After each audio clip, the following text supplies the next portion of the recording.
Have you ever felt the truth in your bones? A deep knowing that whispered a warning, only to be silenced by the sweet melody of a beautiful lie. There is a profound spiritual law that many souls choose to ignore. We often reject the truth, not because it isn't real, but because we are terrified of the world that will crumble when our most cherished illusions are shattered. This isn't a simple mistake. It's a deep-seated fear of facing the void left behind.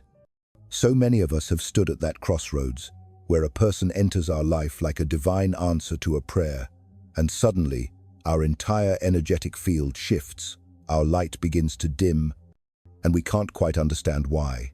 Everything changes, not for the better, but in a way so subtle, so insidious, that we begin to question our own sanity.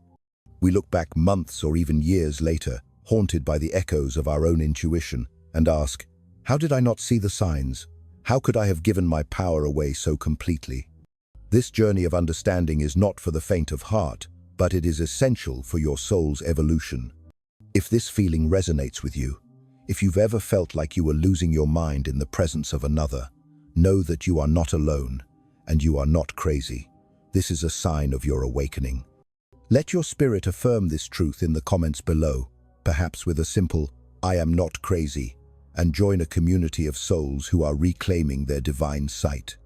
Your story is a beacon for others. So please, like this video, subscribe to continue this sacred journey, and share this message with anyone who might be lost in the fog of a beautiful illusion, needing to find their way back to themselves. The universe will often send you tests cloaked in the most alluring disguises. Understand this sacred truth. Real danger, the kind that targets your very soul, rarely announces itself with thunder and lightning. It doesn't arrive with a warning label or a declaration of intent. No, it creeps in on silent feet, disguised as everything you've ever yearned for. It wears the mask of charm, a smile that feels like sunshine, a warmth that promises a safe harbor from the storms of life. It speaks your language, mirrors your dreams, and validates your deepest wounds. This is not a coincidence. It is a meticulously crafted illusion. Dangerous frequencies, those that seek to drain your life force, are masters of energetic camouflage.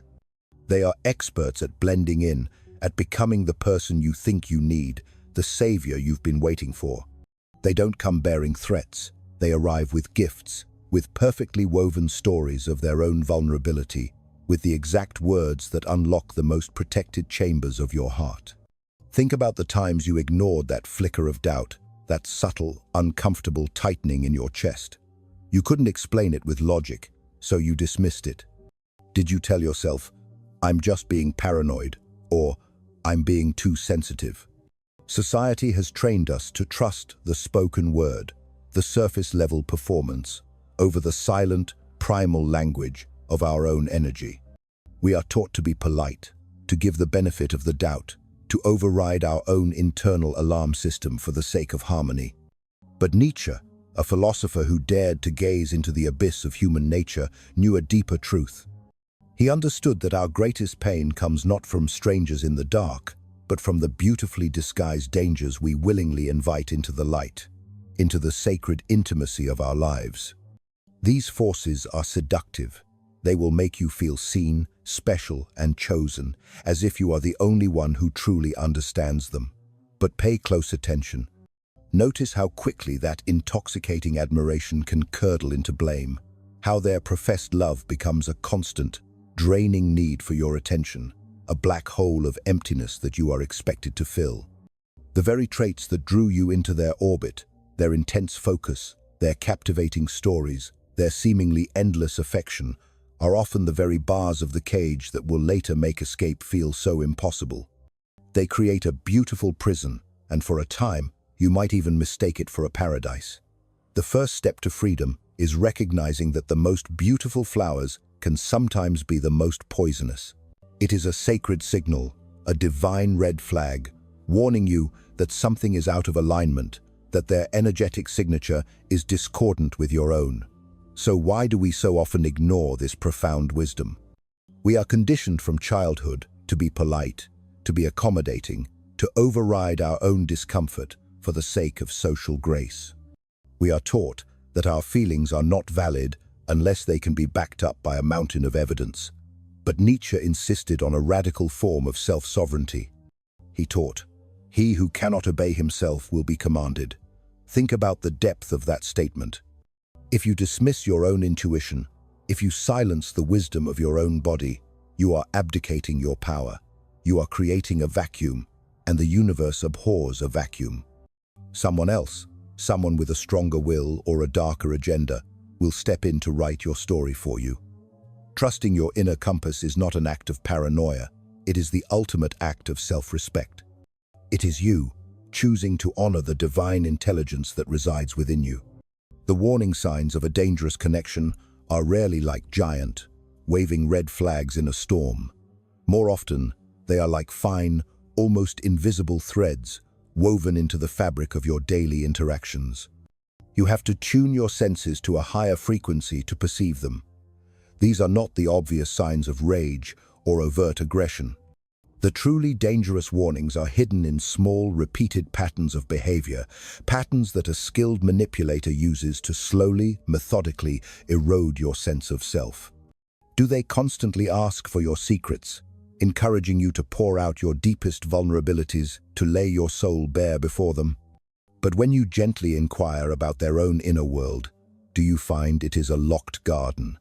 They reveal nothing real, nothing truly vulnerable about themselves. This creates a profound power imbalance. They hold the map to your soul, while theirs remains a hidden territory. This is not intimacy, this is reconnaissance. They praise you with an intoxicating intensity, lifting you onto a pedestal, making you feel like the most incredible person in the world. Then, at the slightest perceived disappointment, they cut you down with a single sharp comment, leaving you confused and desperate to regain their approval. This cycle of idealization and devaluation is a classic tactic of control. Their stories are a constantly shifting landscape. The details of their past, their explanations for their behavior, they always seem to change depending on their audience or their objective. You find yourself feeling perpetually confused, trying to piece together a narrative that doesn't add up, questioning what really happened. They are masters of creating a fog of confusion that makes it difficult for you to see the truth clearly. They will push your boundaries, but so softly, so gently, that at first you barely notice. They'll ask for a small favor that makes you uncomfortable, show up unannounced, or make a comment that feels just a little too personal. When you finally gather the courage to say no, they don't get angry. Instead, they act hurt or surprised, making you feel guilty for establishing a perfectly healthy boundary. This is a test. They are checking your defenses, seeing how far they can push before you push back. Nietzsche understood the architecture of the human soul. He wrote, "The snake which cannot cast its skin has to die. Growth requires shedding the old to make way for the new, but many dangerous people never change. They are spiritually stagnant. They don't shed their skin. They simply find new people to shed their toxicity onto. Remember, the problem is not just seeing a red flag and feeling a moment of fear.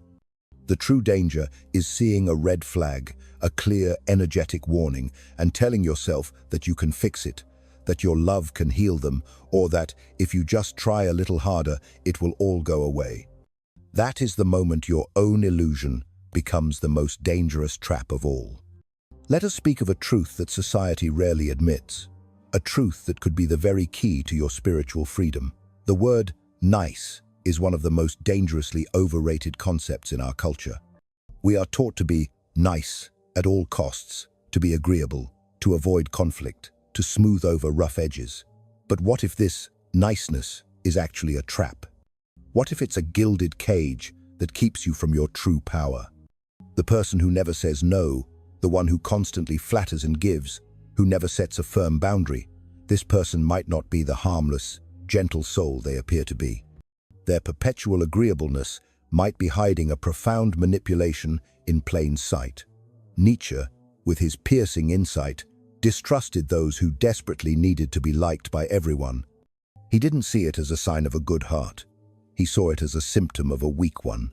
He understood that the desperate, clawing need for external approval is the mask most often worn by those who seek to control. Why? Because a person who is whole and sovereign within themselves does not need the constant validation of others. Their sense of worth comes from source, from within. But a person who feels empty inside, a person who is a spiritual vacuum, needs to constantly drain energy and approval from others to feel real. Ask yourself this: when you disagree with this nice person, what happens? Do they suddenly become passive-aggressive?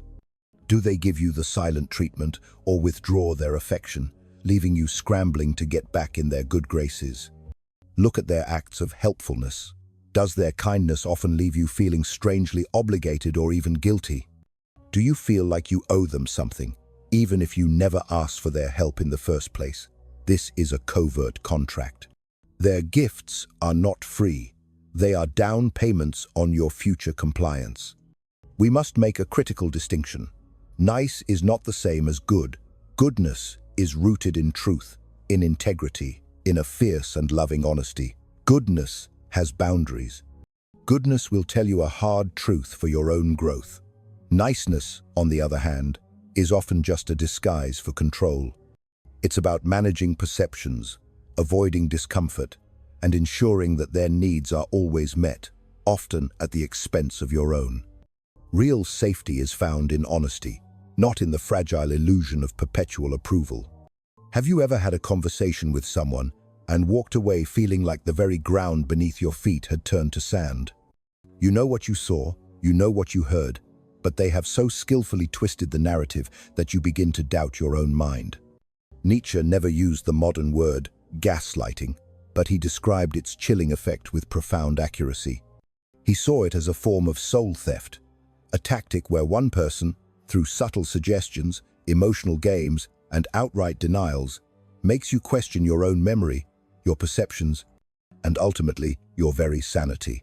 It almost never begins with a blatant, outrageous lie. That would be too easy to spot. It starts with little things, tiny seeds of doubt planted in the fertile soil of your mind. You express a feeling, and they say, "Oh, you're being far too sensitive." You recall an event, and they counter with, "That's not how it happened at all. You're not remembering it correctly." You question their behavior, and they accuse you of being paranoid or making things up. Each instance, on its own, seems small enough to dismiss. But over time, this relentless drip of doubt erodes your confidence in your own perception of reality. It is a slow, methodical erasure of your truth. Before you know it, you find yourself constantly apologizing for things you didn't do, questioning your own emotional reactions, and feeling small and ashamed for simply trying to bring up what feels real to you. Dangerous people, especially narcissists, need you to be dependent on their version of reality. Their control is contingent on you losing faith in your own. Because the moment you fully and completely trust your own perception, you will see the exit. The moment you reclaim your reality, you will leave. Nietzsche's most famous advice, "Become who you are," is a powerful antidote to this kind of manipulation. It is a call to anchor yourself so deeply in your own truth, in your own inner knowing, that no one else's storm can pull you from your center. You must become the unwavering lighthouse of your own reality. Do not let anyone, no matter how charming or convincing, rewrite your story. Your perceptions are valid, your feelings are real, your truth is your sacred ground. Stand on it. Every relationship, even the healthiest, involves a dance of testing boundaries. It's how we learn about each other, how we establish respect and understanding. But you must learn to discern the difference between a healthy negotiation and a hostile takeover of your soul. Dangerous people don't test your boundaries to get to know you, they test them to see how much of you they can own. The process is a slippery slope, a slow erosion of your sovereignty that begins with the smallest of compromises. They borrow your things without asking, a small item at first, then something more significant. When you ask for it back, they act offended, as if your request is an unreasonable imposition. They demand your time, expecting you to drop everything for them, But then they vanish into thin air the moment you need their support. They push for secrets, for a level of intimacy and trust that has not yet been earned, creating a false sense of closeness that serves as a tool for future leverage. They will always promise, "It's just us against the world," creating an isolating bubble where their influence can grow unchallenged. This is the slippery slope. Nietzsche taught that true healing begins with real accountability. A person who is genuinely sorry will show it not just with their words, but with a sustained change in their actions. If you find yourself in a cycle of forgiving someone over and over again, but their harmful behavior never changes, you are not dealing with someone who is struggling to be better. You are dealing with a master of words, not someone who truly wants to make things right. Remember this profound truth. Apologies are meant to rebuild trust, not to erase your memory of what happened. Forgiveness can be a gift you give yourself, a release of toxic energy, but trust must be earned, consistently, over time, through actions that align with words. Do not accept hollow words as payment for real pain. One of the most devastating effects of being in a relationship with a dangerous person is what can be called the mirror effect. This is the process by which you slowly, imperceptibly, begin to lose your own reflection. The most dangerous people are often those who replace your own sense of self with their own. They are not interested in who you are. They are interested in who they need you to be. It begins subtly. You start doubting your own choices, your preferences, your dreams. Are you sure you want to wear that? I don't think that career path is right for you. That friend isn't a good influence. Their opinions begin to feel more valid than your own. You start questioning your own values, the very principles that have guided your life. You might find yourself laughing at jokes that make you uncomfortable or staying silent when something violates your moral code, all to maintain their approval. You begin giving up the activities, the hobbies, the passions that once brought you pure joy. You do this because those things take time and energy away from them, or because they subtly disapprove of anything that gives you a sense of identity separate from them. Over time, the erosion becomes complete. You become a perfect mirror for their moods, their fears, their desires. Your own reflection grows dim, faint, and then seems to disappear altogether. You no longer know what you want or what you feel. You only know what they want and what they feel. You have become an extension of them, a satellite orbiting their world. Nietzsche saw this as the slowest and most painful kind of loss, not the loss of a person, but the loss of oneself. The sign that you are losing yourself is when you feel like a stranger in your own life. You can't remember the last time you made a significant decision without consulting them or worrying obsessively about their reaction. The reclamation of your soul begins with one radical act. You must turn the mirror back towards yourself. Reclaiming yourself means doing one small thing for you, and only for you, each and every day, no matter how tiny it seems. It means remembering that you have a divine right to your own thoughts, your own peace, and your own path. This is not selfish, it is sacred. What makes a person truly immune to danger isn't paranoia or building walls so high that no one can ever get in. True spiritual protection is resilience. It is the divine alchemy of turning your deepest wounds into your greatest wisdom. Nietzsche taught a powerful lesson that has been echoed by mystics for centuries. What does not kill me makes me stronger. But there is a crucial condition to this truth. The pain only makes you stronger if you learn the lesson it came to teach you, and if you use that lesson to take back your power. The key is to spot the patterns early, to learn the energetic signature of manipulation so that you can recognize it sooner the next time it appears. You must set your boundaries quickly and firmly, without apology or explanation. You don't have to wait for absolute proof that someone is dangerous. If you feel unsafe, disrespected, or unseen in their presence, you are allowed to step away. Your feeling is the only proof you need. Resilience isn't about never getting hurt. That's impossible in this human experience. It's about knowing how to heal. It's about knowing how to forgive yourself for being fooled, for having a compassionate heart that someone took advantage of. And it's about learning how to spot the signs faster the next time, to trust your intuition more deeply. Owning your story is the foundation of this healing. When you look back at painful chapters, instead of shaming yourself for missing red flags, you must recognize the incredible strength it took for you to survive. You must see the wisdom you gained. What patterns do you now recognize that you were blind to before? Where did you ignore your gut? And how can you promise to honor it next time? Each step you take away from danger and towards yourself is proof that you can grow stronger and braver. Healing is not a straight line, it's a spiral. Sometimes you will revisit old wounds, old patterns of thought, old feelings of doubt. But each time you circle back to them, you do so from a higher level of consciousness, with more wisdom and more compassion for yourself. Use what you have learned to become wiser, kinder, and more discerning, not colder or more closed off. Pain has the potential to sharpen your eyes, but it doesn't have to harden your heart. There comes a moment in every spiritual journey when protecting yourself means leaving. It means walking away from a person, a situation, or a story that is draining your life force. This is not an act of failure, it is an act of ultimate courage. It can be scary and it can be painful, but it is necessary for your soul's survival. Nietzsche believed that true freedom is found not in what you can endure, but in what you can say no to.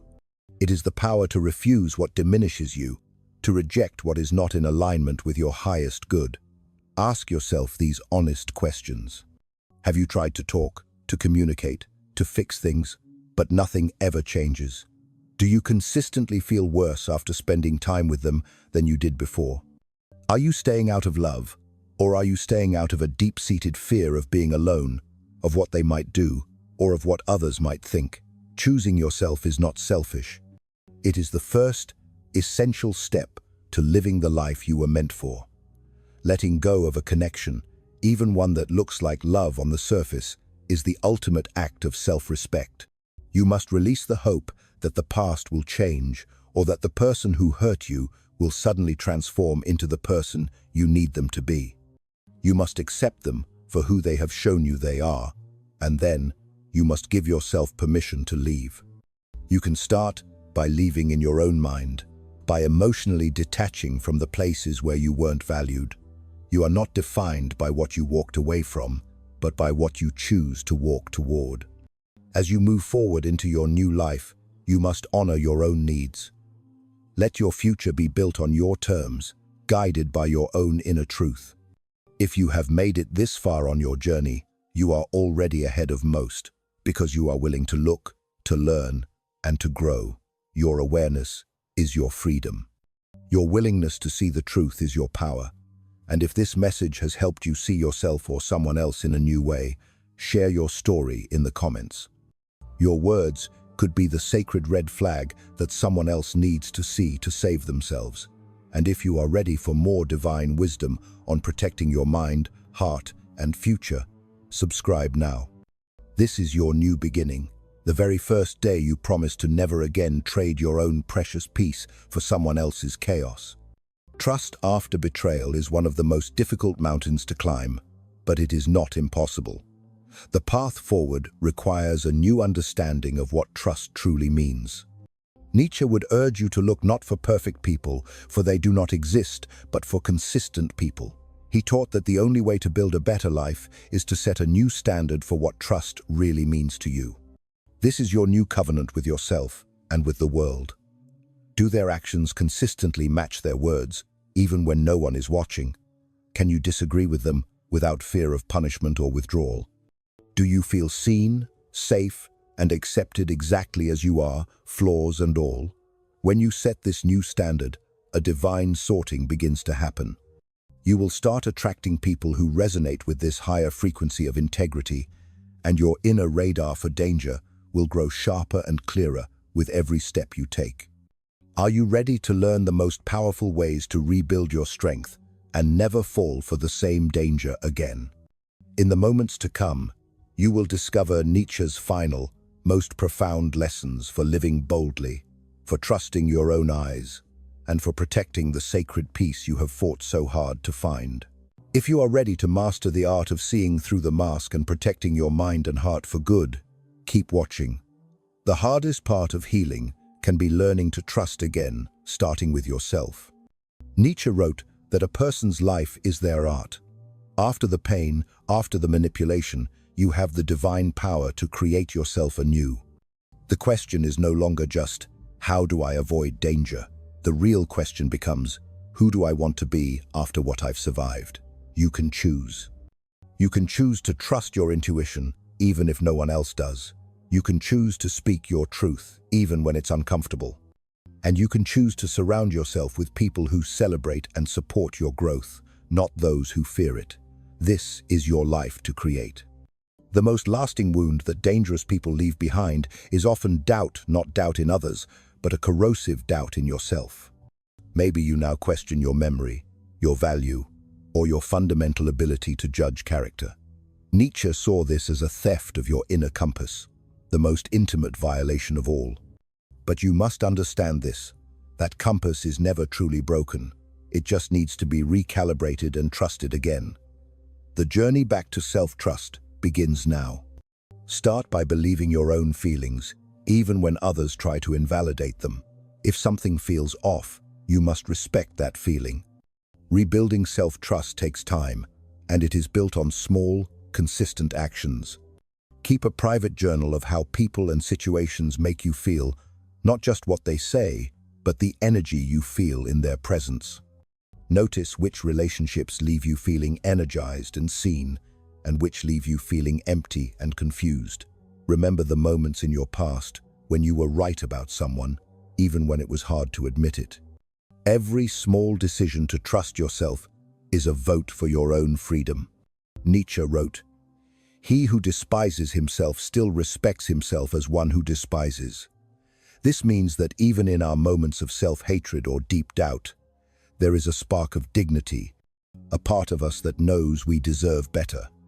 Your responsibility now is to fan that spark into a flame. Boundaries are not optional. They are the essential architecture of self-respect. They are not walls to keep everyone out. They are the sacred doors that allow the right people in. Set boundaries for your time, your energy, and your emotions. Let the word no become a sacred word in your vocabulary, a complete sentence that requires no further justification. If someone pushes back against your no, remember that you are not responsible for their feelings, only for your own well-being. Healthy boundaries will naturally filter out not just the obviously dangerous, but also those who subtly drain, distract, or disrespect you. The result? A life with more room for genuine connection and less space for chaos. The true power lies in choosing who you become.